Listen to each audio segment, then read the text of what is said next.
I'm a behavioral economist. Some of my best friends are musicians. This meeting of the minds means that not only do I get to learn about the music industry, but my friends also get to learn about economics. One thing that I've learned about the music industry, for example, is that the reduced cost of recording and the increased access to distribution channels has made it much easier for independent musicians to get their music out into the world. What my friends have learned about behavioral economics, on the other hand, is that people are not wired psychologically to enable this meritocracy in the music industry that's supposed to result. Instead, we're very biased by context when forming our perceptions and making decisions. Sometimes this is okay. It's what economists would call rational. For example, it makes sense to take your level of hunger into account when making decisions about food consumption. On the other hand, sometimes it irrationally biases our decisions. For example, there's no logical reason why someone would be willing to pay more for a beer just because they thought it came from a fancy resort rather than from a rundown grocery store, for example. So coming back to the music space, Joshua Bell, as far as classical musicians go, is a fairly famous musician, and people pay a lot of money to see him play the violin. It's worth thinking about how much of this valuation is influenced by the context of the fancy concert hall. As it turns out, a lot. When Joshua Bell played incognito in a DC metro station, he really attracted only a few confused spectators and made about $40 an hour. You say, were the people different? Were the amenities different? Well, yeah, but not different enough to account for all of this overall difference. So the next reasonable hypothesis is that context does matter. Context matters because context informs our expectations, which in turn form our preferences, for better or for worse. It may not be surprising to you that your expectations regarding a bottle of $2 Chuck can be manipulated via a fake Napa or North Dakota label. After all, North Dakota, not so much known for its wineries. What is surprising is that your expectations form context, which then form preferences that persist even after you've tasted the wine and you still prefer the Napa wine. What's even more surprising is that those expectations and biases make you like the cheese that you had more with your Napa wine. Very perplexing. So you can think about, well, why does this happen? And this happens because of two distinct psychological factors. We've got confirmation bias, and we've got cognitive dissonance. Cognitive dissonance just refers to the fact that our brains really want things to make sense. And when things don't make sense, our brains manipulate our worlds to make things make sense for us. Now, what happens when there's dissonance between our expectation and our perceptions is that it's usually easier for our brains to manipulate our perceptions to match our expectations rather than the other way around.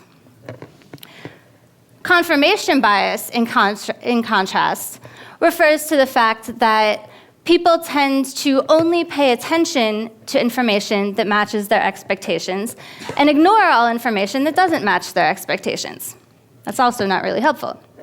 In either case, what's happening is that psychologically, we're dictated to have our perceptions be in line with our expectations. So we can think about taking this one step further and say, well, how are our expectations formed? One way our expectations are formed is via social preferences, or simply just knowing information about what we think other people supposedly like. Now, coming back to a music example, you can say, well, are we really so easily manipulated that we would view more positively things that we think everyone else likes? Apparently so, according to a group of Columbia University researchers who study artificial music worlds. And what they find is that when people are given social preferences about what other people like and don't like, this serves to help the winning music and hurt the losing music, rather than level the playing field, as happens more often when no social preferences information is present. And what we see when we compare these two worlds over and over is that these differences persist even though those initial differences in winners and losers are pretty arbitrary. And what the researchers find is that this information about social preferences serves to increase the inequality of popularity, which is certainly a far cry from this idea of leveling the playing field. Therefore, if I was going to say, what is the takeaway from my musician friends, I would say that this idea that increases in technology and information are serving to level the playing field are overly simplistic, and they should probably not only be taken with a grain of salt, but maybe an entire salt lick.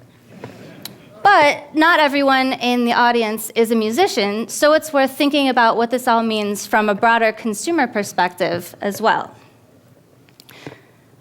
Now, when we're trying to form perceptions, expectations, etc., we used to have Billboard reviews, we used to have restaurant and movie critic reviews, we used to have word-of-mouth recommendations. Well, it turns out we still have all of that, but in addition, we've got Yelp reviews, we've got knowing how many people like something on Facebook, we've got page view counts, and we've got just a whole bunch of other stuff to perceive. So we really have this social preference information coming at us from all angles. So we want to think about, we're definitely biased by this, even though most people are not aware that they're biased by it. If you ask them, they'll say, no, I wasn't influenced by that. Everyone else might be, but not me. No, I'm good. Some people even say, well, what's the problem of being influenced by that? After all, isn't blissful part of being blissfully ignorant? The problem is that we live in a world where context is changing all the time. So if we're using context to inform our decisions, and that context changes, we're probably not making decisions that are in our best long-term interest. That's to all of you that have the Kesha albums, by the way.